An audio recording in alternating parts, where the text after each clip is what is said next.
Welcome to the SwineTime podcast here at Pipestone. I'm your host, Spencer Wayne. I'm one of the staff veterinarians, also one of the owners in Pipestone Holdings, and I'm joined today by a good friend of mine, one of the other holdings owners, Joel Nerem, one of our other veterinarians, our chief veterinary officer, and a special guest. I always say we have a special guest. Special guest.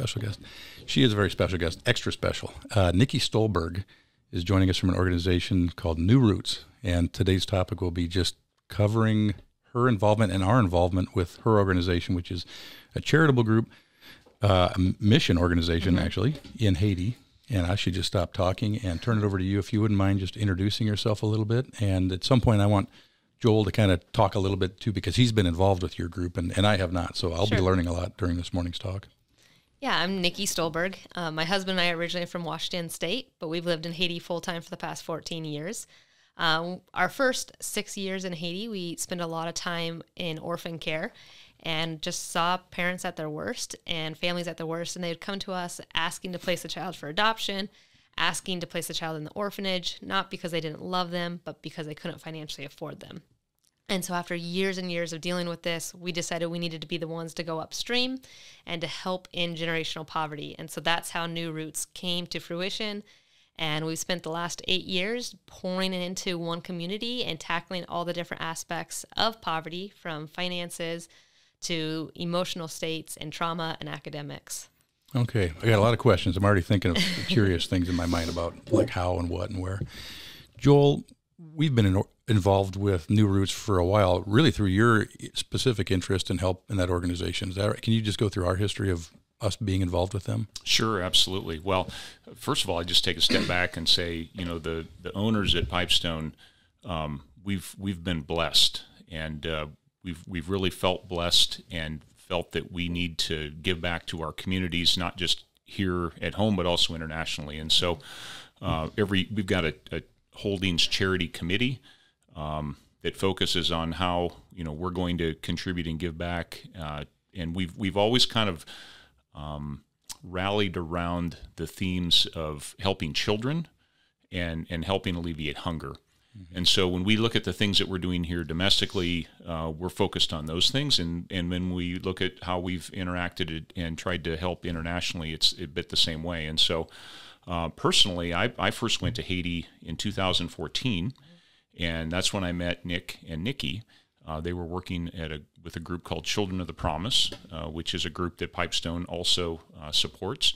And so we met there, and then I went back again a couple of years later, and you had already started New Roots, and so I went to see what you were doing there, and was very much attracted to what you were doing, because you started out with very much an agricultural focus. And so, of course, that's at our roots, right? And so you were doing things even with helping local farmers raise pigs. Mm-hmm. And so that's sort of got us connected. And so probably ever since that time, we at Pipestone have been supportive of some of the work that's been done there. We've helped you with a feed mill project that you did. We've helped with various other things. And so, we're just really excited about the work that Nick and Nikki and their organization are doing in Haiti. Yeah. You know, as you're talking, I think you and I, over the years, would have been involved through our churches in different mission trips or whatever. And one of the common themes is you show up and a bunch of guys from the Midwest build something and then leave. Or it's something, right. It's very not, the depth isn't there. It's a transaction or it's an interaction. But what this, I think you'll describe it more, is more of what you're doing is not, hey, we're just doing this thing and leaving or whatever. We did our work and now we're gone. It's really being there to help the community develop for their own sustainability. And so we're trying to lift the whole community up and just do a whole lot of training. My husband and I don't do any of the day-to-day operations. What we do is we pour into the staff and help train them and raise the bar so that they can constantly do better and better and better. Mm-hmm. And that's something I say with my staff all the time. Like, you've arrived to here, and it's great. I'm so proud of you. But now we're going to come up to here, and just constantly pushing them to do better. I think she has a place in our production company. She sounds just like a production supervisor. You're here. I need you here. Try to be nice about it, though. Yeah, she's like, it's actually Troy Wolber, elements of Troy coming out. All right.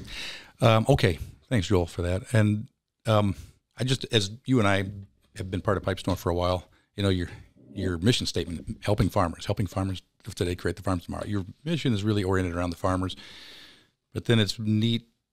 for me, watching in at what we're doing, it's neat to have part of your legacy being, all right, also this. And one of the other things that you didn't mention it, but why overseas? Big driver is your dollar goes a lot farther there. And so if you're thinking about where can I make a difference and help, both hunger as a need and children, overseas is a bigger need, and also your dollar goes a lot further. And so that's a good way to think you're leveraging things. Is that fair, Joel? Well, yeah, and I think that we as a company, we're an international company as well, right? We help farmers in other countries, and so we tend to view the world sort of beyond just our borders. Yeah. And there is great need in other parts of the world, and that was the thing that impacted me on my first trip to Haiti with my church, was just that the need was so tremendous, and I couldn't fathom it until I had been there. And then once you've been there, you're changed. You're changed forever. And so I think what Nick and Nikki and others are trying to do in Haiti, and they're doing it it isn't just as simple as going and pouring a bunch of money into something. It takes real work to understand what the root of the problem is, and then to really work hard to figure that and to pour into the people's lives, as Nikki said, to get that done. And I guess my question for Nikki is, how would you really define sort of the root of the problems you're addressing in Haiti? Like, what's at the core?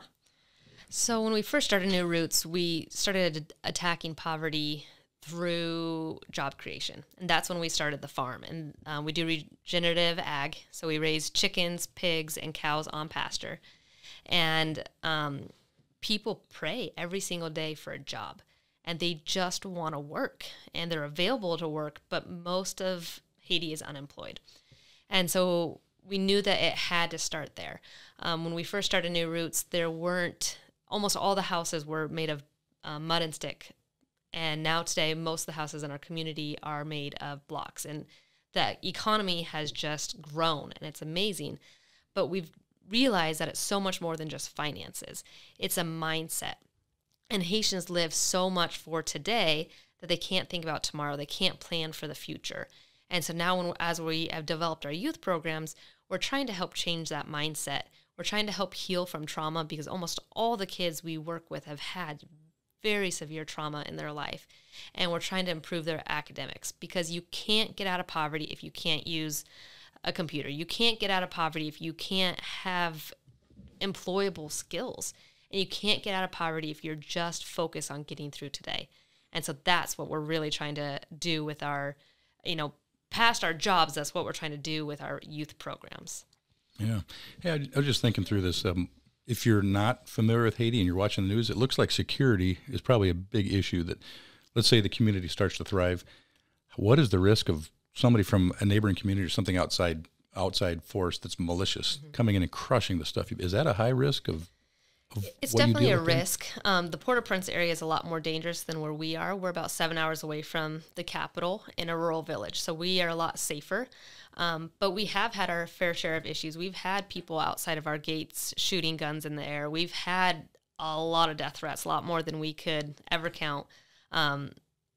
But our biggest protection is our community. And our community knows that we're there for them.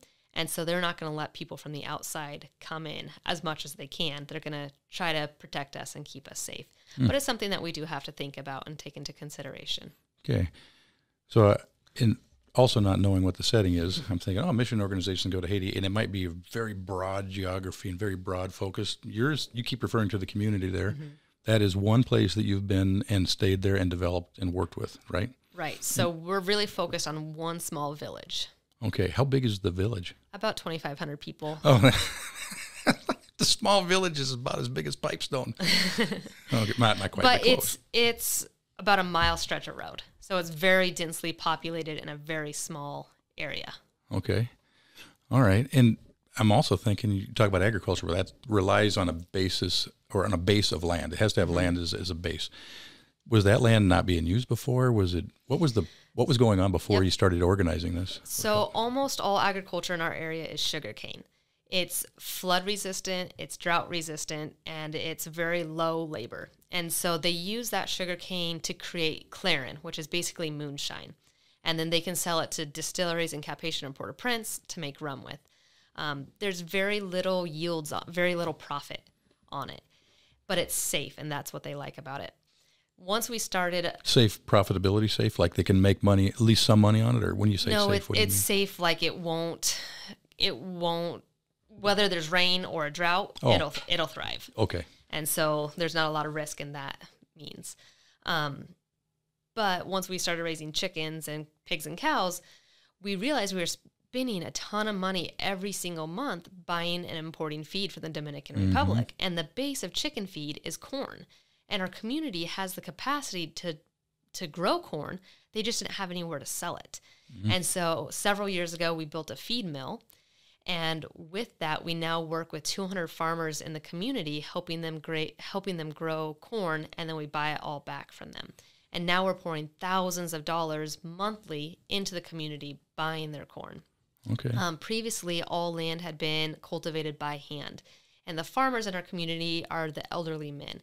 And so doing this by hand just didn't result in very good yields. And so we've imported 2 John Deere 4020s, and we help them through our co-ops to work their land, to plant corn so that they can have higher yields. And it's been a way that we can reach so many families, because whether they have just a few stalks of corn behind their backyard or they have an acre or 5 acres, now they have a way to earn at least a little bit of income. Okay. So you said 200 farmers in the community of 2,500. Is that fair? It's from there? Yeah, some of those farmers come further out because we just accept corn from whoever. But okay. Yeah. And that's corn, maize corn, just like we grow here. Correct. Okay. All right. And how does that work with land ownership? Does the farmer actually have his own fields, or is it like a feudal plot system, or like how is it set up? Most plots are about an acre, and so our tractor has to go in and do every little acre one by one by one. Yeah, 4020 would be a good tractor for that. That'd be perfect. We wanted something that wasn't digital, something that we could fix with a wrench, not with a computer. Yeah, like John Deere right to repair lawsuits and stuff wouldn't apply at all. It'd be perfect. Okay, Joel. Technically speaking, you're an ag person. Nikki is not, so it's not fair to push her on this. But how much have you been involved working with her husband, or at least conversing with her husband on the technical points of raising chickens or pigs, or the cycle of feed pigs to nutrient? And is that even something that you've dealt with, or what's your involvement been on that? Well, our involvement has just mainly been support. I mean, so we made a financial contribution at the point when you guys were going to build the mill. And then even our nutrition team, I think, at various times have provided some technical support as it relates to balancing diets and those kinds of things for the pigs that they're raising.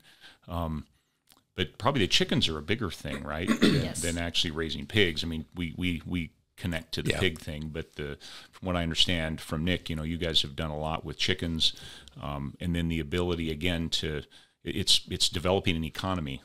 Because now you can raise chickens, and now you can take those chickens and you can take them to Cap Haitian, and you guys have your own butcher shop. Correct. So they butcher the chickens, they take them to Cap Haitian and sell them to the hotels that the foreign visitors come, and so then they can generate more income to come back to the farm and to help with sort of development of this rural community. Okay.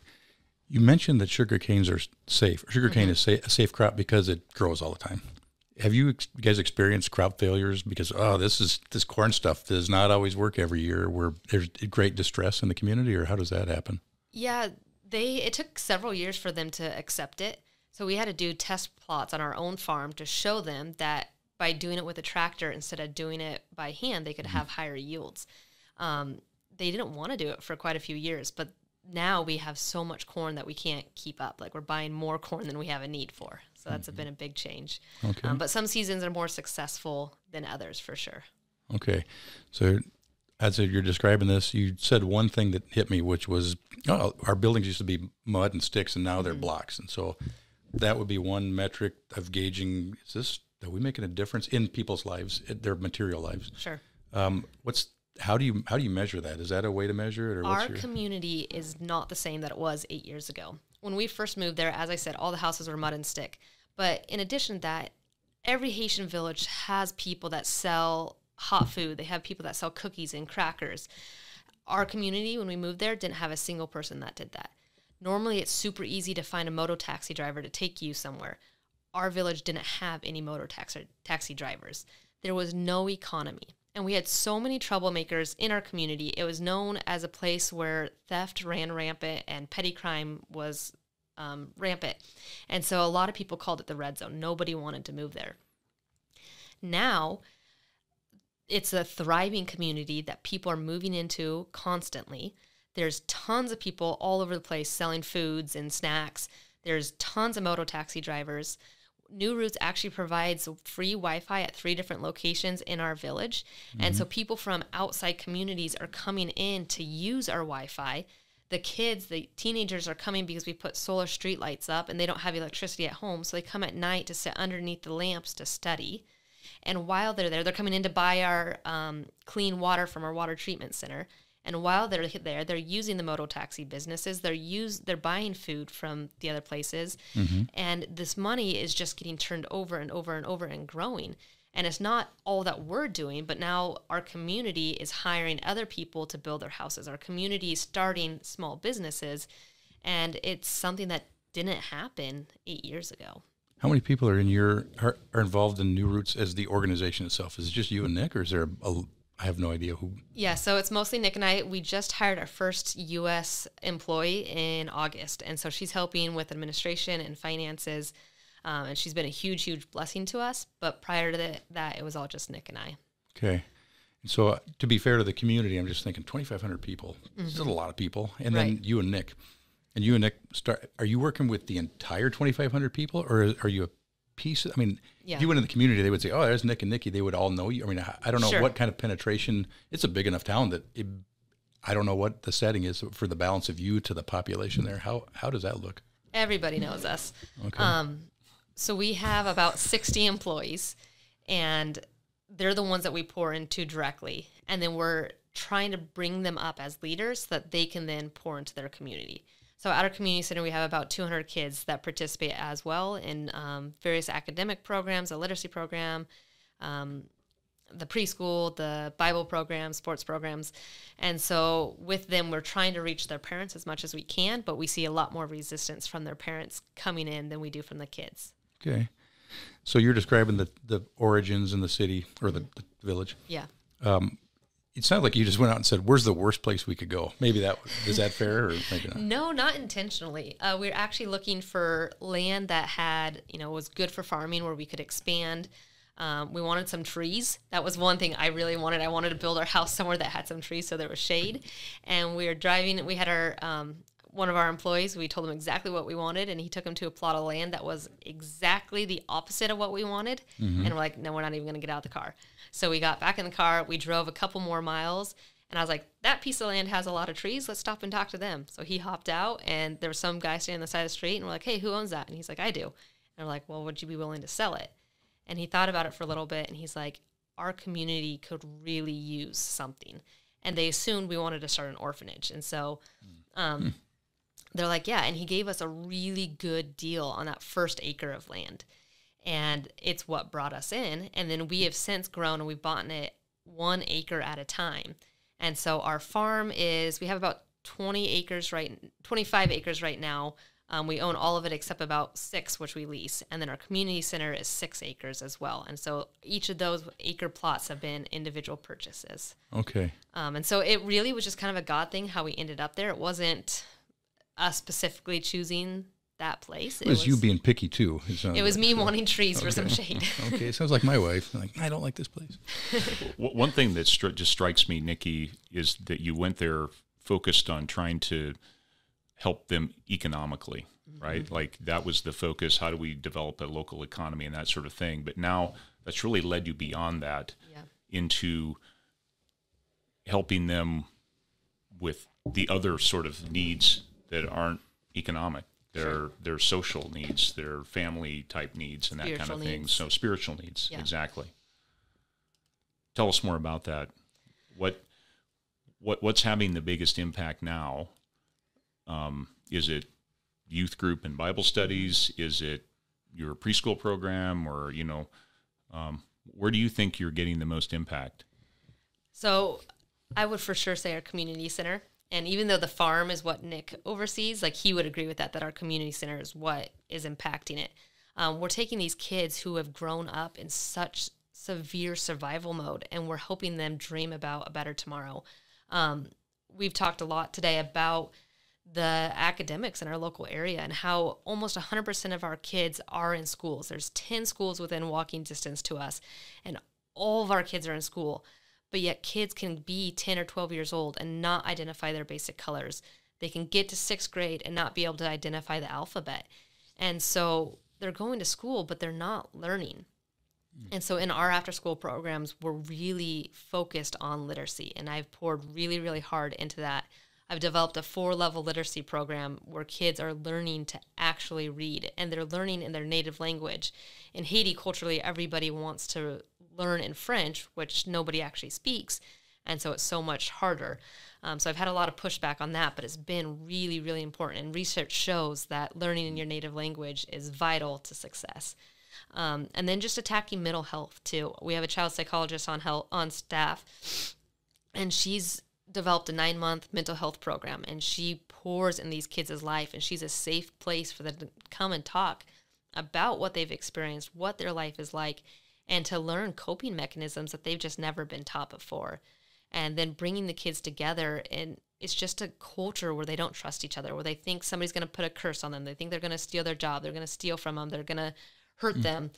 And our kids are developing healthy relationships, and they're working together to help all of our programs run. Our youth, our teens volunteer in our programs. They work in our programs, and they support each other. And it's really, really unique and really exciting to see. Okay. What's next? You've got this developed. Are you going to build a slaughter plant there? I mean, I'm thinking more technically on the agribusiness side of things. But is there some next level of development that you think that's probably where we're heading next, or where is that? As far as the farm goes, we don't have a lot more we're planning on doing. One thing my husband has always dreamt about is if we can get our corn, to be big enough to be able to sell to other farmers in the area, so that they can use locally grown feed instead of stuff that they're importing from the Dominican or the U.S. So that would be the next big step with the farm. For the community center, the next thing we're doing is a school. And we've always said we would never start a school in Haiti. We would never go into academics for so many different cultural reasons and what we feel like our skill set was. Yeah. But after spending these years pouring into the academics and trying to fill gaps and trying to heal the academic trauma, we've realized that if we truly want to make an impact, we have to do this, and we have to provide a safe, healthy environment where kids actually learn and where they're not hit and pinched by their teachers for making mistakes and not laughed at by their peers and told they're stupid by their parents. Okay. So education would be some focal point going forward, whatever that is. It's going to be geared towards that? Yes. So this coming year, we're going to be building a school, and we have opened a preschool this year, and then every year from here on out, we'll be adding another grade. Okay. And you talk about learning in your own language. They would speak a French Creole, something like that, as the native language, right? It's Haitian Creole, which is French-based with about 10 African dialects mixed in.